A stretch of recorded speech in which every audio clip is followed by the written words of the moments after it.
Charles here, blog update. A while back, last year, I began working again on the quantum crystal spheres, which I invented as a happy accident. And an accident in early 2013, which resulted in a 4-minute loss in time. I was messing with radionic types of technologies in an attempt to create better communication devices between the living and the dead to reunite loved ones with people who died. And I upgraded some schematics from some other researchers who had worked on similar projects. They had noted that their devices had in fact caused unusual effects within their local space-time. Though this was a claim often laughed at on the internet, I decided to take off and upgrade their projects tenfold, 20-fold. Having a background in electronics, I then decided to build my own devices. I found Mother is the necessity of invention.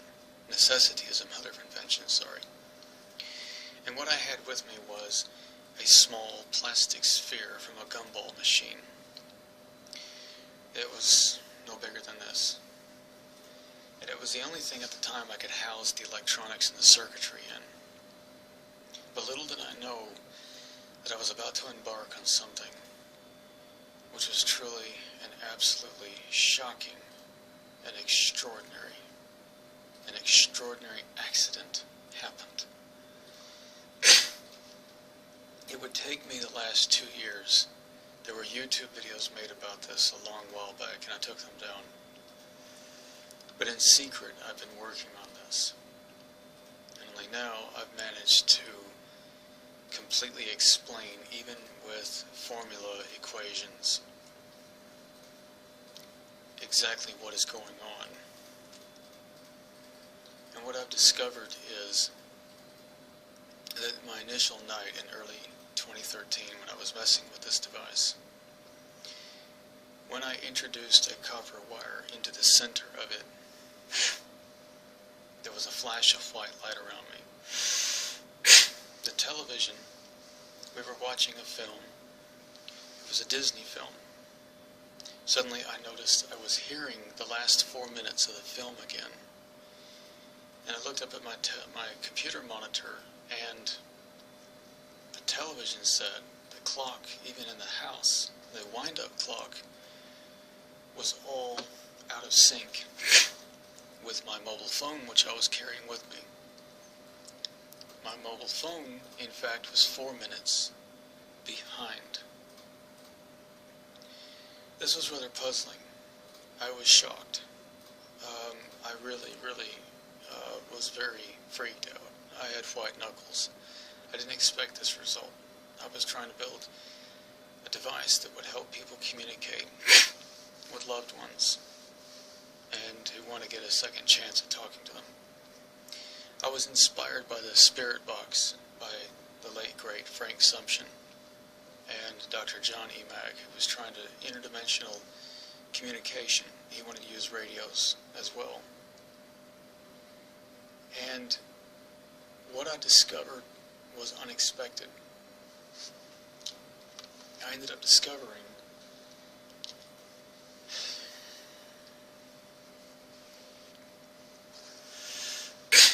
a time machine.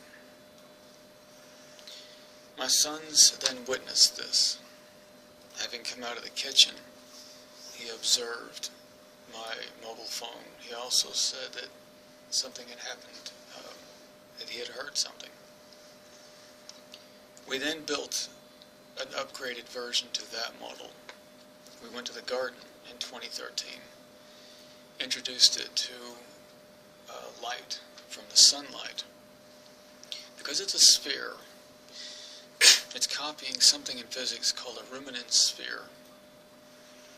And it's operating on the principle of pulling space-time from 2D, from the second dimension to the third dimension.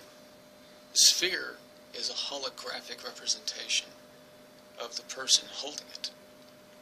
There's a mini hologram of you created at the back of the sphere. Now, this only happens in spheres. Light controls time. It's that simple. Professor Malik has said this at the University of Connecticut. Light, you can control light. He says you can control time. You can time travel. And he's been working on a time machine based on lasers. Lasers that can, if spun in a circle, 10,000 lasers aimed like this in a circle, he says will create a vortex in the center. Inspired by this great professor, and he is the chief inspiration for this project. I've heard about Professor Malik 7 years ago at the time of the end of my marriage. And so I think unconsciously, in a sense, I was always reaching out to him. And he inspired me on this, even though I was creating something that could have been for paranormal, like communicating with the dead. Underneath it all, there was something working in me to build this. And it is a holographic image of you at the back of the sphere. Light is curved, thus that will curve space-time. This also controls gravity. It's that simple. When you have an image of you as you're holding this thing, at the back of this sphere, the circuitry I've never gone into detail about in my videos for safety reasons. Because I don't want to reveal this. I believe that one of the components, without giving away what it is, that first of all, the circuitry is also based on Nikola Tesla's work and his research. And he was studying light speed theory, things like this, Nikola Tesla. So it is kind of based, a lot of these researchers, what they built was based on Tesla's work. And what I've done is I've taken a schematic of 100-year-old schematic and managed to upgrade it 1,000 times using basic components. And what I believe it's doing is it's pulling in faster than light particles from a higher dimension. If you put oil on top of water, imagine that we are in the water. Oil would be a fourth, fifth dimension above us. A unity, a dimension of total, unity as they call it. But in that higher dimension of physics, particles are moving much faster than our dimension. And the theory being that the speed of light, 186,000 miles a second roughly, then becomes the light barrier. It becomes the eggshell around our dimension.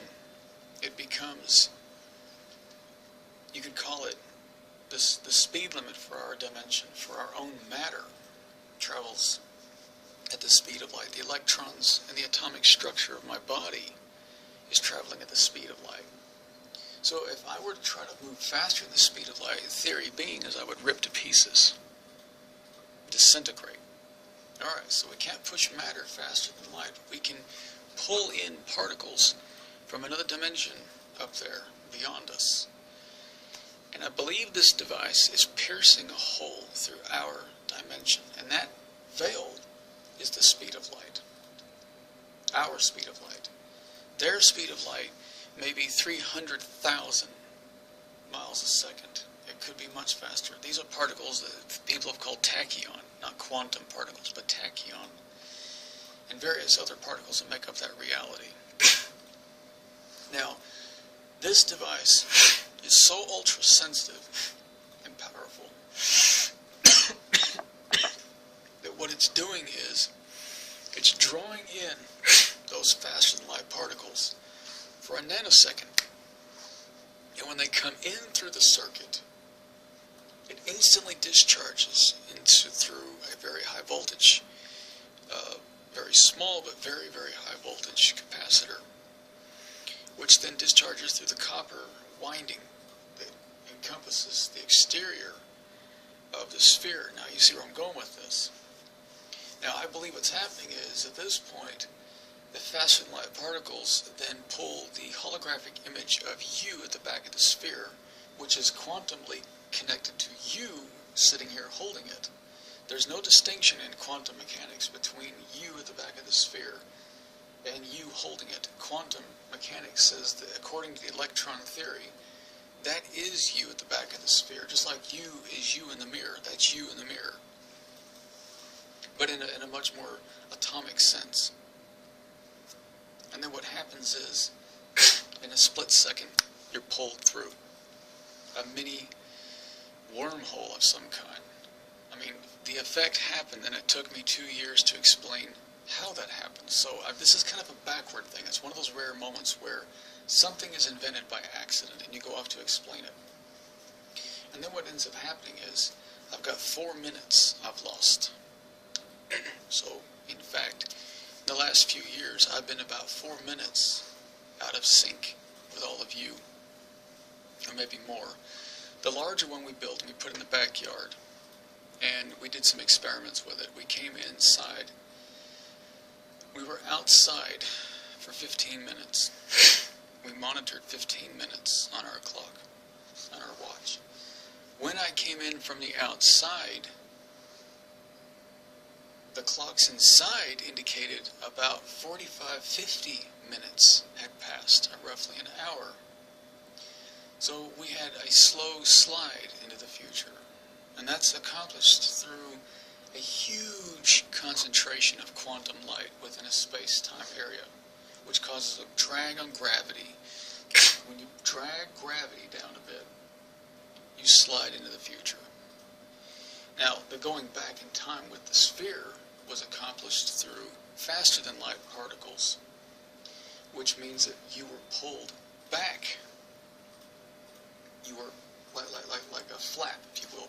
You sent back in time because it sent your electron mass and you back along with those faster than light particles. They're moving faster than light. So moving faster than light folds gravity and space-time back on itself, and thus, there goes my 4 minutes. Alright, well, the breakthrough is that it's a holographic projection at the back of the sphere, which is the secret to this. The next step would be to build a much larger, instead of a 3-centimeter sphere out of a gumball machine, toy, but something the size of a soccer ball, and polish the back at one end, polish it into a perfect mirror, and raise the components above the back a few centimeters off center. If I'm correct, then with some basic control, I mean, I can't predict when the person will end up. I can only say this. About June, what was it last year? August last year, I went in the garden, and it was about 2 in the morning. And out beyond the back of the garden, I heard very clearly, I heard myself shout something to somebody else. It was me. And I shouted something like, "Just do it. Just do it." And I think I said something like, "Turn it on. Just do it." And it was me. Not a ghost. Not an echo. It was me. Occupying the same space and time. It was me saying this. And, in fact, that's where I would want to put the test model, is in the back garden. In fact, that's where I've been thinking about putting it, in fact, is in the back garden. Where I've just constructed, later in the year, I constructed a shed, a building, which was not, in fact, there when I heard myself at the back of the garden. Well, anyways, the shed is now there, And I plan to put that test model there. Ooh, that's weird, son. I didn't think about that. When I heard that in the backyard, I didn't consider this. Why would I put a test model out in the open? I wouldn't, would I? Now that shed I built back there out of pallets, I'm going to put it in there. Well, that wasn't there when I heard this. Does that make sense?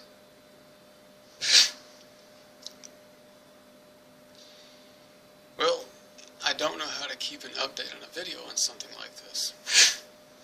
I mean, even if I had a recording device, how would I take that with me and say, how would I prove that? This is today's date, you know, back in time, because anybody could say that I made that video 6 months ago, couldn't they? This would be impossible to prove. You know, this is going to be impossible to prove. But it also gave me some hope about things. I remember something that kind of caught my attention and never made any sense to me. A certain person on the phone long ago, a long-lost mother, said something that never made any sense. And she said to her friend, she kind of turned to the side and she says, this one comes back to me. Because she had contacts in the CIA. They have time travel in the American government. That is a fact. And the friend said, I doubt they'd put him in the program because he's a lost kid. They'll never use him. And she said, well, he goes back to me. He goes back to me. And then she said to me, thank you. Something about thank you for what you did. I don't know what she was talking about. That didn't make any sense.